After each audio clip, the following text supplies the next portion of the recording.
Buonasera a tutti. Allora, io ringrazio Michele per la presentazione, però io preferisco sempre presentarmi come un cittadino trigianese prestato alla politica trigianese. Sì, vabbè, perché ci troviamo in tema di amministrative, quindi. Io parlerò del punto che riguarda l'urbanistica.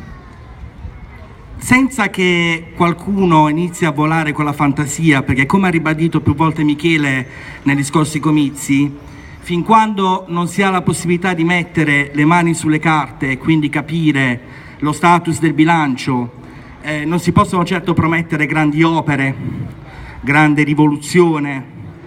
Noi abbiamo individuato quelle che sono le problematiche principali, le problematiche di base, e inizieremo sicuramente a risolvere quelle.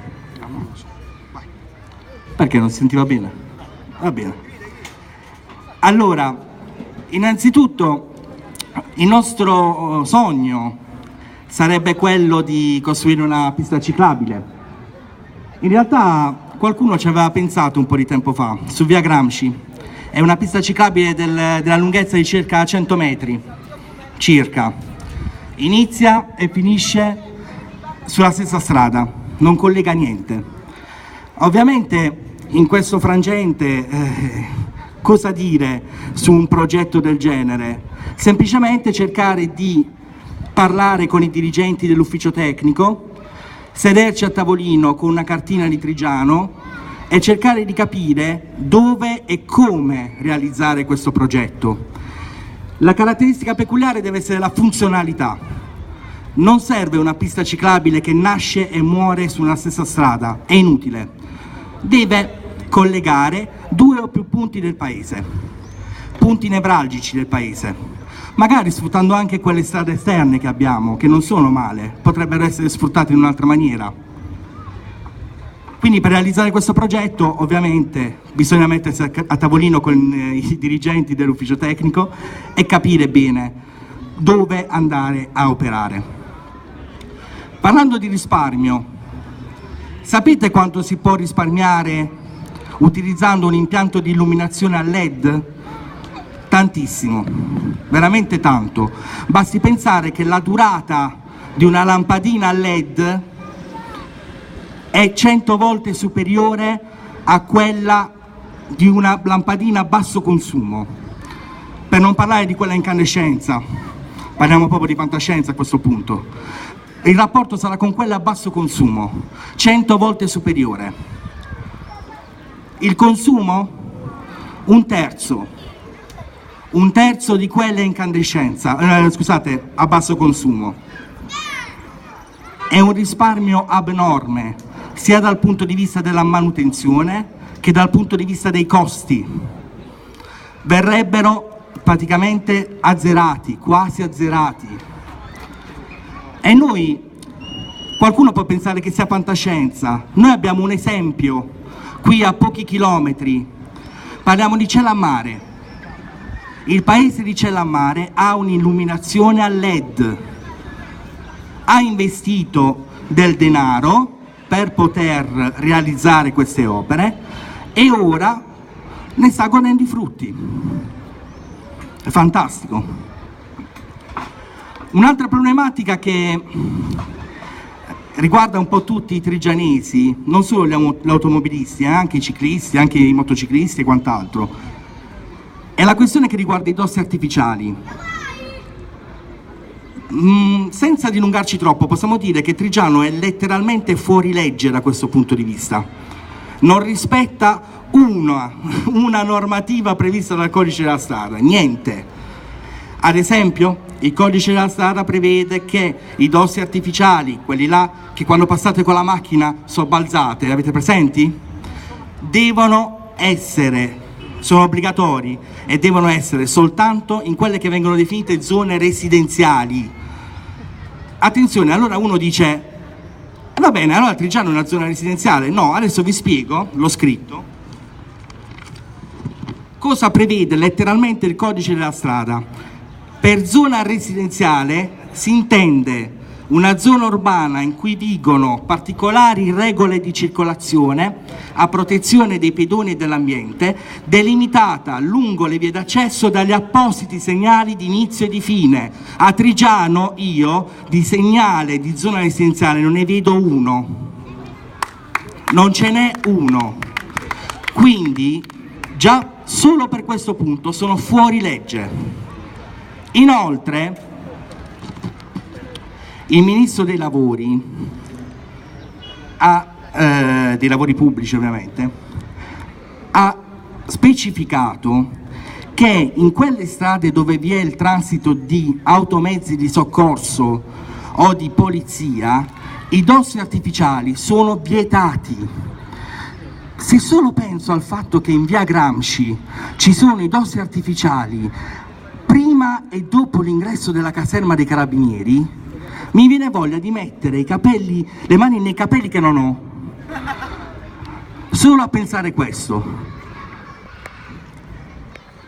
Quindi il nostro obiettivo ovviamente in questo senso è cercare di, da un lato, rispettare la normativa vigente, dall'altro tutelare comunque la sicurezza dei pedoni e degli automobilisti.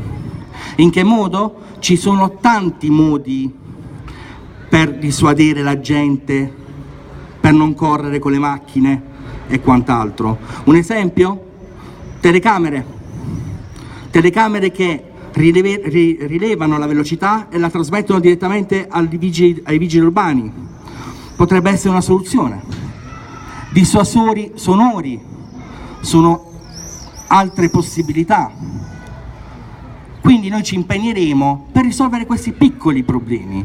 Iniziamo da questi piccoli problemi.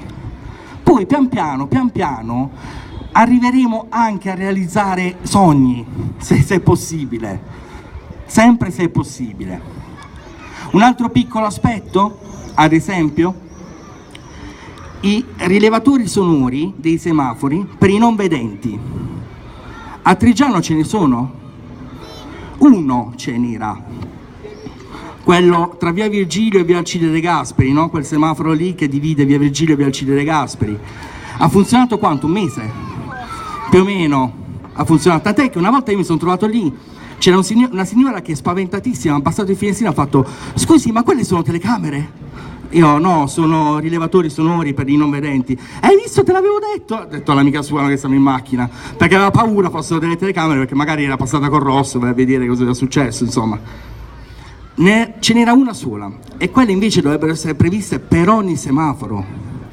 Ogni semaforo dovrebbe avere quei rilevatori, perché è fondamentale. I non vedenti come fanno? Come fanno? Ultimo aspetto, prima di passare la parola al nostro Sebastiano, ed è quello forse che più ci colpisce: la questione delle barriere architettoniche.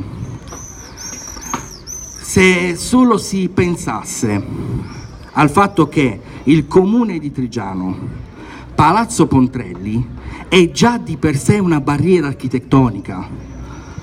Mi spiegate come fa un disabile sulla sedia a rotelle ad arrivare su agli uffici del sindaco? Impossibile.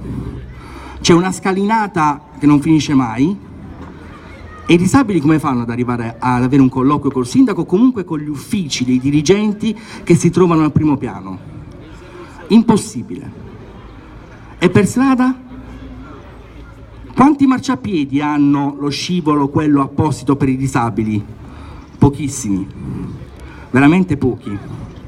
E poi ovviamente c'è il genio di turno che quelle poche volte che si trova lo scivolo ci parcheggia anche davanti. E lì poi abbiamo raggiunto davvero l'apice. Piccole idee per piccoli problemi che però, se dovessero essere risolti, migliorerebbero la vita quotidiana di ogni cittadino. Piccoli problemi che migliorerebbero la vita quotidiana di ogni cittadino, se risolti. Grazie. Grande Alessandro, cioè questi sono i ragazzi della lista Movimento 5 Stelle, ragazzi che si applicano, che studiano le carte, ragazzi che studiano i piani di mobilità, di viabilità, i piani urbani. Abbiamo fatto giri, abbiamo controllato le barriere architettoniche. Triggiano non è un paese per disabili. Se sei disabile, Triggiano ti fa rimanere a casa. Questa è la verità. Devi rimanere a casa perché non c'è spazio neanche per i marciapiedi, perché mettono i cartelli stradali e i pali a casaccio, a partire dal transito. Alessandro dice una cosa giustissima, ma abbiamo, oltre all'urbanistica, abbiamo tantissime idee, gli attraversamenti pedonali illuminati a LED, bellissimi. Certo, diceva Alessandro prima, il bilancio non è tutto ormai, non possiamo affidarci al bilancio, dobbiamo intercettare fondi europei. Ma va bene, abbiamo capito che le idee ci sono, che vogliamo portarle in comune e vogliamo farle realizzare. Adesso cambiamo parentesi perché parlavo prima con Sebastiano. Sebastiano è un po' arrabbiato, un po' come me, no? Perché in questi giorni stiamo assistendo veramente alla fiera dell'ipocrisia. A me dispiace se a qualcuno dà fastidio il fatto che io sia candidato sindaco. A me mi dispiace sul serio se a qualcuno dispiace che ci sia il Movimento 5 Stelle in questa città. Finalmente! Finalmente! Perché non potrete fare i comodi vostri. A me dispiace se qualcuno continua a spalare fango sui social, sul sottoscritto, sulla lista e sui componenti. Non vi permetto di utilizzare il nome del Movimento 5 Stelle. Non siete degni! Non siete degni! E volevo dire, soprattutto al grande escluso,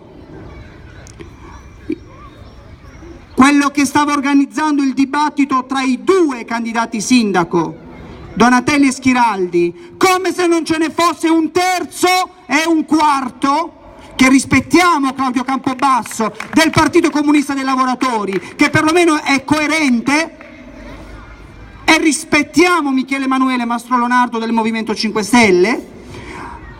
Questo direttore di giornale che vuole far credere che ci siano solo due candidati sindaci, voglio dire a questa persona, io del tuo telegiornale non me ne faccio nulla, perché la mia platea televisiva è questa piazza! Questa piazza! La gente che abita a Triggiano! Chiaro? Passo la parola a Sebastiano che vi dirà altre cose. Grazie Michele. Buonasera a tutti, io sono Sebastiano Tagliaferro, sono ormai trigianese visto che sono 21 anni che abito a Triggiano, ho 31 anni, sono un perito termotecnico e sono papà di un piccolino di 2 mesi, quindi neopapà. Detto questo, vi volevo parlare di una cosa, vi volevo parlare secondo me che cos'è il Movimento 5 Stelle. Sono molti anni che ormai seguo il Movimento 5 Stelle, dai primi V-Day, dagli spettacoli di Beppe Grillo, e inizialmente anch'io ero molto scettico. Ero scettico perché dicevo, ma cosa possono fare questi ragazzi? Non sono politici, non sanno cos'è la politica.